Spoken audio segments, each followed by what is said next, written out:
going to file a notice, privilege notice, against Sri Rahul Gandhi for misleading the House and also making baseless statement.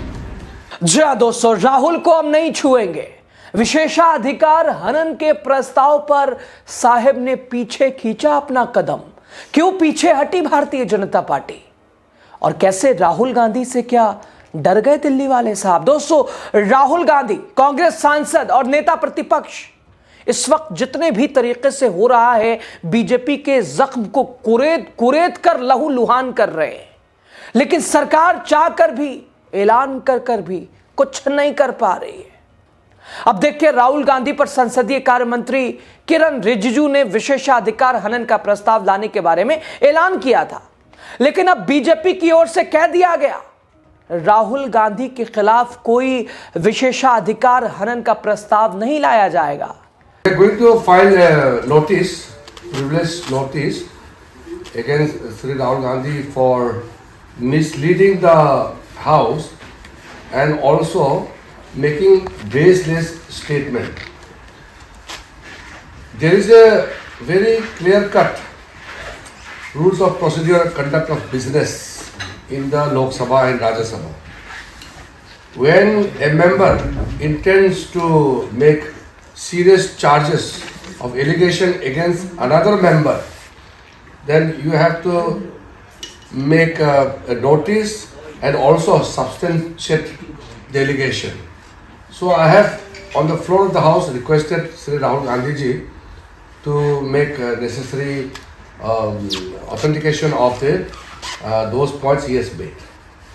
Number one, Sri Rahul Gandhi has made useless and false allegation against the government, against the Prime Minister. तो ऐसे में सवाल है, क्या राहुल गांधी पर action लेने के लिए बेकरार बीजेपी को ऐसा क्यों करना पड़ा? क्यों भारतीय जनता पार्टी ने अपना कदम पीछे खींच लिया? क्यों पीछे हटे प्रधानमंत्री नरेंद्र मोदी? क्यों अपने कदम को पीछे कर लिया गृह मंत्री अमित शाह ने? क्यों अब बीजेपी नेता कहने लगे हैं कि राहुल गांधी को छूने का सवाल ही नहीं है, राहुल गांधी को नहीं छू सकते? कैसे बताएंगे आपको। नमस्कार, स्वागत है आपका। आप द राजनीति का खास सेगमेंट देख रहे हैं। मैं हूं आपके साथ यासूर रजा। दोस्तों, 11 फरवरी को सदन में नेता प्रतिपक्ष राहुल गांधी ने सरकार की आर्थिक नीतियों की धज्जियां उड़ा के रख दी। जैसे मोदी सरकार और उसके मंत्री अपनी उपलब्धियां मान रहे थे, अपनी पीठ थपथपा रहे थे, राहुल ने उन उपलब्धियों को ही शर्मनाक करार दिया। कायदे से कड़ाई खोली है, रिलाई की है, चढ़ाई की है। राहुल गांधी ने 11 फरवरी को अमेरिका से ट्रेड डील से लेकर एप्स्टीन में भारतीयों के शामिल होने पर भी तर्कों के साथ सवाल उठाया। हालांकि उन्होंने रोकने टोकने का भरपूर प्रयास किया, चाहा कि राहुल को टोका जाए, डिस्टर्ब किया जाए, लेकिन जितना राहुल गांधी बोल सकते थे उतना उन्होंने बोल दिया।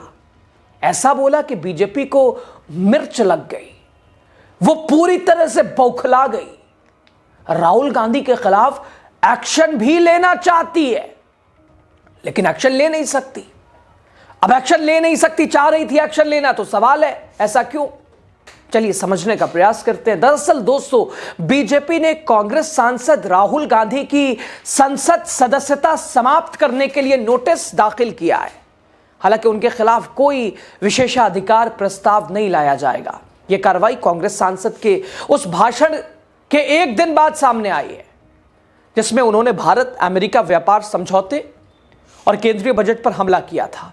11 फरवरी को अपने भाषण में राहुल गांधी ने भू राजनीतिक संघर्ष, एआई डेटा और अमेरिका के साथ ट्रेड डील को लेकर प्रधानमंत्री और मोदी सरकार के धज्जियां उड़ा के रख दी। उनका यह भाषण पूर्व सेना प्रमुख जनरल एमएम नरवणे की अनपब्लिश्ड किताब के कुछ अंश का जिक्र करने के बाद उन्हें बोलने ना देने के विरोध में विपक्ष की ओर से कई दिनों से चल रहे प्रदर्शन के बीच आया था। यह हैरान करने वाली बात है कि केंद्रीय मंत्री किरण रिजिजू ने 11 फरवरी को संसद में और संसद के बाहर कहा था कि बीजेपी राहुल गांधी के खिलाफ विशेषाधिकार हनन का प्रस्ताव लाएगी। लेकिन 12 फरवरी को बीजेपी ने सिर्फ लोकसभा सदस्यता समाप्त करने की मांग की है। समझा जाता है कि विशेषाधिकार हनन का प्रस्ताव रखे जाने पर बीजेपी को अपने सहयोगी दलों से समर्थन की उम्मीद नहीं थी। दूसरा यह कि इस पर संसद में बहस के दौरान सारा ध्यान राहुल गांधी पर जाता है।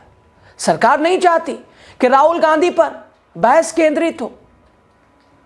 बीजेपी सांसद निशिकांत दुबे ने कहा कि लोकसभा में विपक्ष के नेता राहुल गांधी के खिलाफ कोई विशेषाधिकार प्रस्ताव नहीं है, लेकिन उन्होंने उनके खिलाफ कार्रवाई की मांग करते हुए एक ठोस प्रस्ताव पेश किया है। दोस्तों, पीटीआई के अनुसार निशिकांत दुबे ने कहा कोई विशेषाधिकार प्रस्ताव नहीं है।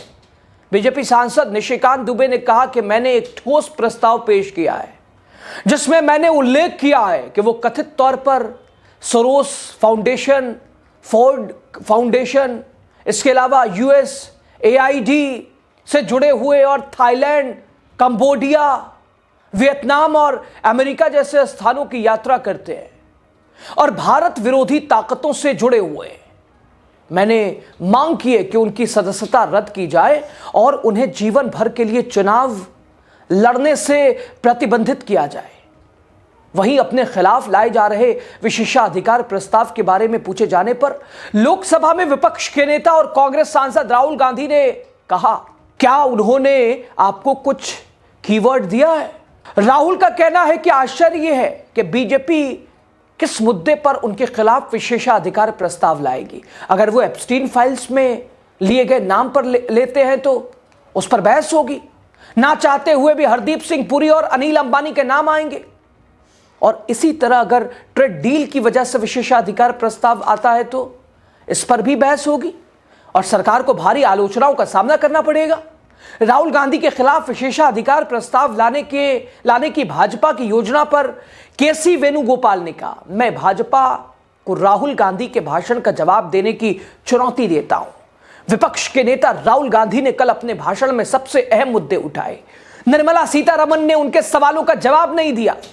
सदन स्थगित होने के बाद किरण रिजिजू ने एक वीडियो ट्वीट किया। उन्हें संसद का वीडियो कैसे मिला? संसदीय कार्य मंत्री अब असंसदीय हो गए। उनका कर्तव्य संसद के सुचारू संचालन के लिए विपक्ष के साथ समन्वय करना है, लेकिन यहां संसदीय कार्य मंत्री खुद ही सब कर रहे हैं। तो दोस्तों, इस वक्त विपक्ष सत्ता पक्ष पर भारी पड़ रहा है। विपक्षी सांसदों ने 12 फरवरी को भी संसद के मकर द्वार पर भारत अमेरिका अंतरिम व्यापार समझौते के खिलाफ विरोध प्रदर्शन किया है। उन्होंने तख्तियां लेकर इसे धोखाधड़ी वाला समझौता बताया है। सांसदों ने केंद्र सरकार की विभिन्न नीतियों के विरोध में ट्रेड यूनियनों द्वारा बुलाए गए भारत बंद के प्रति एकजुटता भी दिखाई है। We are going to file a notice, privileged notice, against Sri Rahul Gandhi for misleading the House and also making baseless statement.